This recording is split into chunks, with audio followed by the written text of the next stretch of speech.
হে WhatsApp guys, কী অবস্থা সবার? কেমন আছেন আপনারা? আশা করি আপনারা সবাই ভালো আছেন। তো আবার একটা নতুন ভিডিও নিয়ে আসলাম আপনাদের মাঝে। আমি শিমুল হাসান। তো চলুন কথা না বাড়িয়ে শুরু করা যাক মূল ভিডিওতে।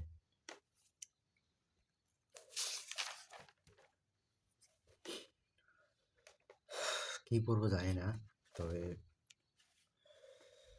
আমরা আরেকটাই কীভাবে বলবো, একটি ভাষণ তৈরি করো।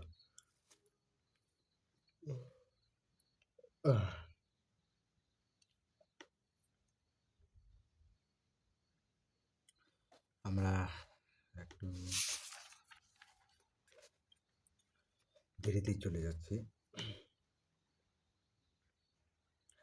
শিরোনাম জানিয়ে দিচ্ছি আরও একবার। শিরোনাম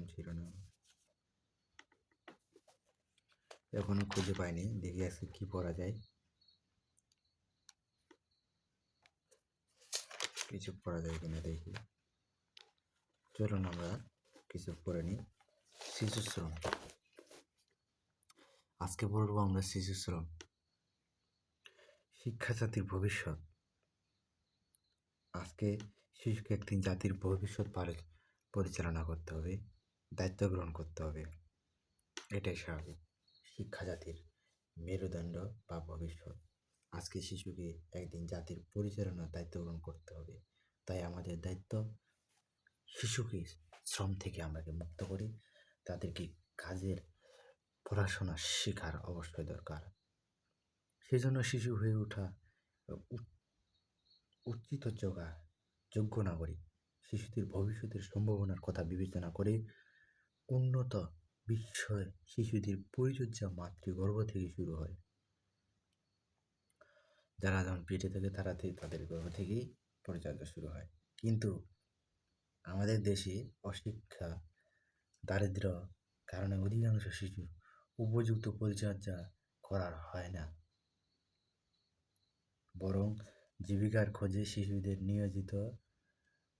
নিয়োজিত হতে হয় শ্রমদানে।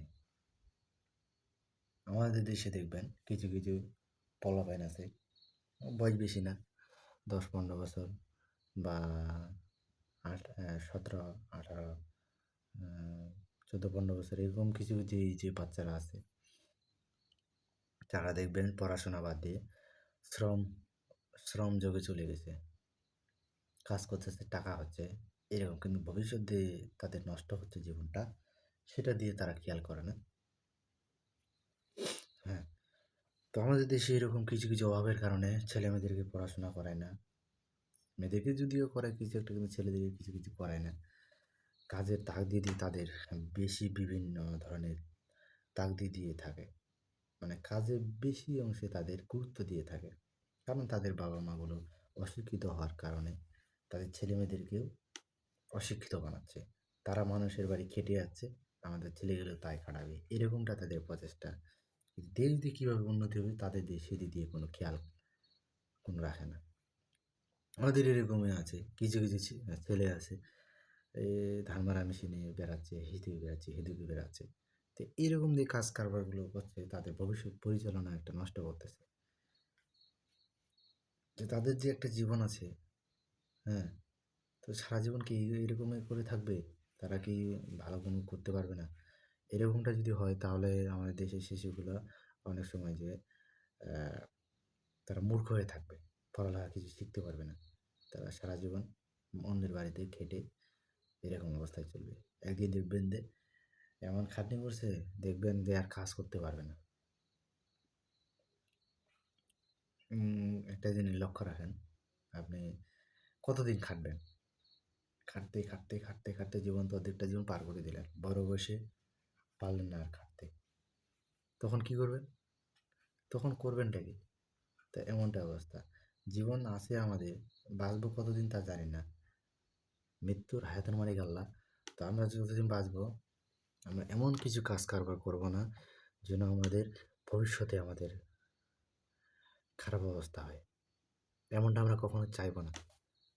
আমরা এমন কিছু করব যেন ভবিষ্যতে আমরা যেন বসে খাইতে পারি, বুড়ো বয়সে আমরা বসে খেতে পারি। এই যে কিছু কিছু ছেলে আছে, পোলাপান আছে, তারা ধান মারতে যায়, পড়াশোনা করে না, স্কুল বাদ দিয়ে দিছে। এই যে ওরা কাজ কারবারগুলো করে, এটা কিন্তু খুব একটা জঘন্য কাজ। তাদের মা বাবাগুলো পাঠিয়ে দিচ্ছে, কিছু বলে না, যা তুই ইনকাম কর, বুঝছো? এরকম একটা তাগিদ দিয়ে পাঠিয়ে দিচ্ছে। তাদের যে একটা ভবিষ্যৎ আছে, তার ভবিষ্যৎ যখন বুড়ো হয়ে যাবে, হ্যাঁ, তাদের যে নিজের একটা চলার গতি থাকতে হবে, তখন তো আর কাজ করতে পারবে না, তখন করবেটা কি বলেন? আর একজন সুশিক্ষিত মানুষ যদি একটা কোনো চাকরি বাকরি করে, টাকা পয়সা ব্যাংক ব্যালেন্স করে, বেসরকারি হোক বা সরকারি হোক, হ্যাঁ, তারা কিছু একটা করে খাইতে পারবে। আর সরকারিতে চাকরি হলেও তারা তারা পেনশনের টাকা দিয়ে তারা বসে বসে খাইতে পারবে ভবিষ্যতে। আর যে ইনকামের টাকা তো এটা তো এমনিতে চলে যাচ্ছে, এটাতে কিছু হবে না, তাদের ভবিষ্যৎ নষ্ট হচ্ছে, নিজের ক্যারেক্টার নষ্ট হয়ে যাচ্ছে, এরকম একটা পরিস্থিতি। তো আমরা শিশুদের ভবিষ্যতের সম্ভাবনার কথা বিবেচনা করে, হ্যাঁ, খোঁজ নিয়ে দেখা যেত যে বৃদ্ধাশ্রমে পাঠিয়ে দিই আমরা। শিশু শ্রম দেশে একটি সাধারণ ব্যাপার, কিন্তু তার রয়েছে সর্বনাশা পরিণাম। শিশু শ্রম দেশে একটি সাধারণ ব্যাপার, কিন্তু তার রয়েছে একটা সর্বনাশা পরিণাম।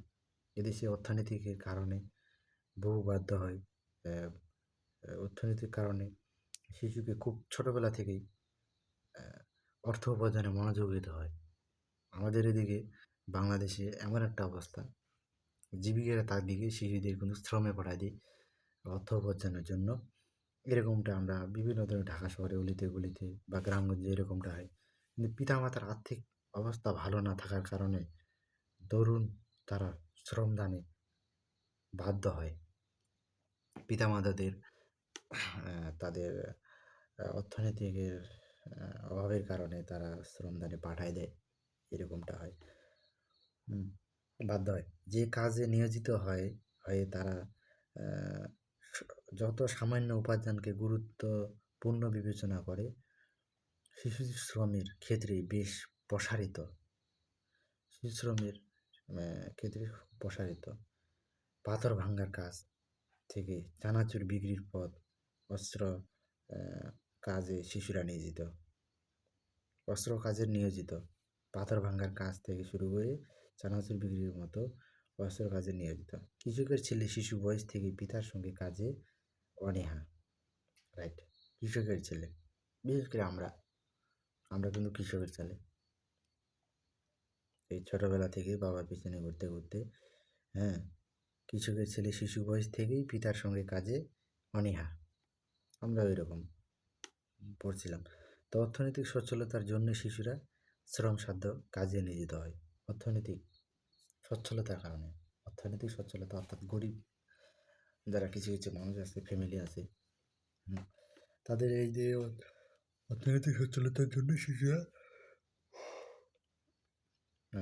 শ্রমসাধ্য বাধ্য, তারা লেখাপড়া কিছু গ্রাম শহরবাসীর কাজের লোক এই শিশুরাই লেখাপড়ার সম্ভাবনা তারা উপলব্ধি করে না, বিশ্ববিদ্যালয়ের প্রতি তাদের উপস্থিত হবে। শ্রমদানে তাদের স্বাস্থ্য নষ্ট হয়, শ্রমদানে তাদের স্বাস্থ্য নষ্ট হয়। রাইট। পরে যখন বয়স হয় তখন জীবনী শক্তি ক্ষয় করে, পরে যখন বয়স হয় তখন জীবনী শক্তি ক্ষয় করে, নানা রোগে ভোগে, চাঙ্গা স্বাস্থ্য আর উদ্ধার হয় না, উদ্ধার হয় না, চাঙ্গা স্বাস্থ্য আর উদ্ধার হয় না। অর্থ উপার্জনে নিয়োজিত শিশুরা লেখাপড়া থেকে বঞ্চিত থাকে। রাইট, সুন্দর কথা বলছে। পরে যখন বয়স হয় তখন জীবনী শক্তি ক্ষয় করে, নানা রোগে ভোগান্তি হয় তাদের, যারা জাতির কোনো উপকার হয় না। শিশু শ্রমে জনশক্তির অপচয় ঘটে। এই পরিস্থিতিকে শিশু শ্রম রোধ করা দরকার। বিশ্ব উন্নত বিশ্বে এই সমস্যা নেই, যা বাইরে দেশে দেখবেন কোনো শিশু শ্রম নাই, আর বাংলাদেশে তো দেখতে পাচ্ছেন হুবহু শিশু শ্রম। তো এই সমস্যা থেকে আমাদের উন্নত বিশ্বের সমস্যা নেই। তৃতীয় বিষয়ে এই সমস্যার প্রকট বাংলাদেশের মতো উন্নয়নশীল দেশে শিশু শ্রম রোধ করতে না পারলে শিশুকে ধরে রাখার জন্য শিক্ষার বিনিময়ে খাদ্য কর্মসূচি চালু হয়েছে। হ্যাঁ, তো ভবিষ্যতে অন্ধকার হয়ে যাবে। সব শিশু বিদ্যালয়ে নেওয়ার জন্য বাধ্যতামূলক প্রাথমিক শিক্ষা আইন চালু করা হয়েছে। স্কুলে শিশুকে ধরে রাখার জন্য বিনয় খাদ্য সময়সূচি চালু হয়েছে। শিশু শ্রম আইনও বিরোধী, কিন্তু অর্থনৈতিক সংকট সব পথ বন্ধ করে দিচ্ছে, যাতে বৃহত্তম স্বার্থে শিশু শ্রম রোধ করা আবশ্যক। আমাদের দেশে শিশু শ্রম কিন্তু হতেই চলেছে, দিন দিন বেড়েই চলেছে, কিন্তু শিশু শ্রম আর কমতেছে না। অনেকেই পরিবারের সচ্ছলতার কারণে অনেকেই কাজের তাগিদে চলে যায়, তারা পড়ালেখা করতে পারে না, এমনটাই অবস্থা হয়। তো আজ এখান থেকে থাক, দেখা হবে পরের ভিডিওতে। কথা ভালো লাগে থাকলে অবশ্যই শেয়ার করে দেবেন, আর চ্যানেল নতুন হয়ে থাকলে আমাদের চ্যানেলটিকে অবশ্যই সাবস্ক্রাইব করে দেবেন। আশা করি কথাগুলো ভালো লাগছে।